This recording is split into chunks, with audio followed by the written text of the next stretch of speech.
Mobile में salary sheet को कैसे बनाते हैं और इसमें कौन कौन सी चीज़ें आती हैं, इसके कि कैसे किस चीज़ को किया जाता है। तो सबसे पहले सैलरी शीट के हेडिंग को देख लेते हैं, जिसमें हमें serial number, employ ID, name, designation, basic salary, attendance, salary, HRA, DA, conveyance, overtime in hours, overtime salary, gross salary, provident fund, ESIC and in hand salary है। ये सब हमारे हेडिंग्स हैं। इन सभी को कैलकुलेट कैसे करें और ये होते क्या हैं। सबसे पहले बात करते हैं सैलरी। सैलरी और बेसिक सैलरी दोनों में थोड़ा सा डिफरेंस होता है कि बेसिक सैलरी आपको बोली जाती है कि आपको इतना रुपये मिलेगा in the end of month, but actual month में आपके कुछ एब्सेंट्स होते हैं या हाफ डे होते हैं, उसके अकॉर्डिंग आपकी सैलरी से कुछ डिडक्ट होता है जो कि रीज़नेबल है कि आपने अटेंडेंस कंप्लीट नहीं किया हो उसके अकॉर्डिंग।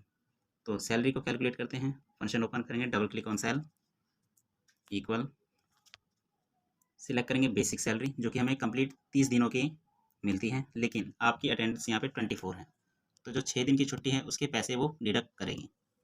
डिवाइड बाय 30 इंटू में अटेंडेंस एंड क्लिक। तो फर्स्ट है उसका आंसर कितना है 8000। 10,000 मिलने थे, 24 दिन आया है, उसके अकॉर्डिंग उसके 8000 रुपये बनते हैं। एक्चुअल अटेंडेंस 30 दिन का नहीं देखा जाता है, 26 दिन या कभी कभी 25 दिन का होता है, जिसमें संडे को कैलकुलेट नहीं किया जाता है। लेकिन अगर आपकी एब्सेंट ज़्यादा है तो उसमें संडे को भी डिडक्ट करके कैलकुलेट किया जाता है। फिल करेंगे, सर्कल पे क्लिक किया, फिल ऑप्शन, फिर स्क्वायर को क्लिक करके ड्रैग कर देंगे, तो इधर कंप्लीट हमारा फिल हो गया सैलरी। अब एच आर ए होता है हाउस रेंट अलाउंस, यानी घर के किराए के लिए, या आप क्वार्टर में रह रहे हैं तो उसके किराए के लिए आपको कंपनी कुछ पैसे देती है। तो यहाँ पे इस क्वेश्चन के अकॉर्डिंग एच आर ए 2200 रुपये दिया गया है, तो हम सभी में 2200 रुपये फिल कर लेंगे।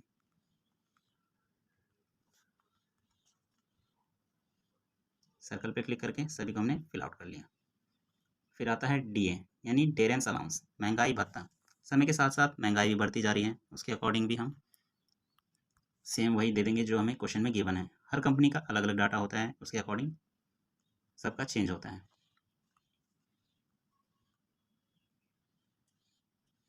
कॉन्वेंस चार्ज भी हमने सिंपल वैसे ही दे दिया कि बस किराए के लिए उसको कितना पैसा मिलेगा, टैक्सी के लिए कितना मिलेगा, तो सबको हमने सिमिलर दे दिया है अभी फ़िलहाल।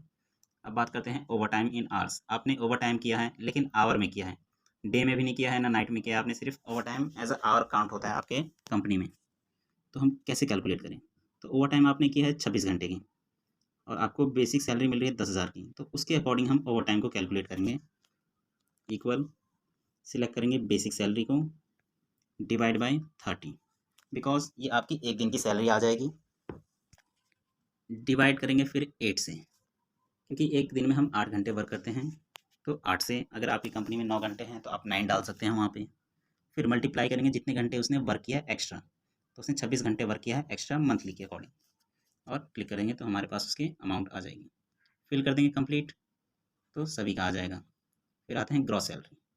ग्रॉस सैलरी हम निकालेंगे, जिसमें हमें ऐड करना होगा salary, H R A, D A, conveyance, over time salary.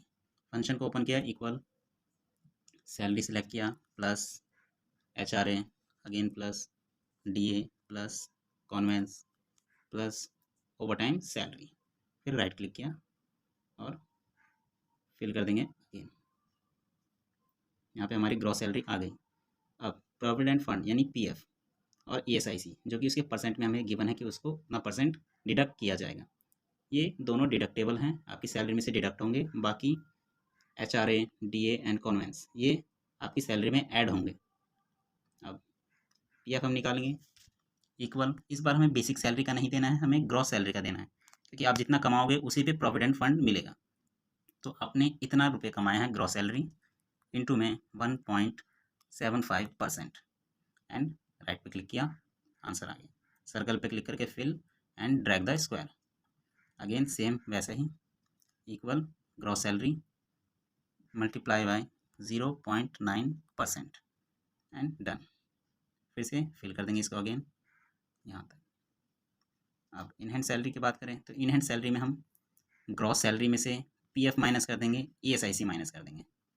Function को ओपन करते हैं, इक्वल, ग्रॉस सैलरी को सिलेक्ट किया, माइनस प्रोविडेंट फंड, फिर माइनस ESIC और राइट पे क्लिक किया, आंसर आ गया।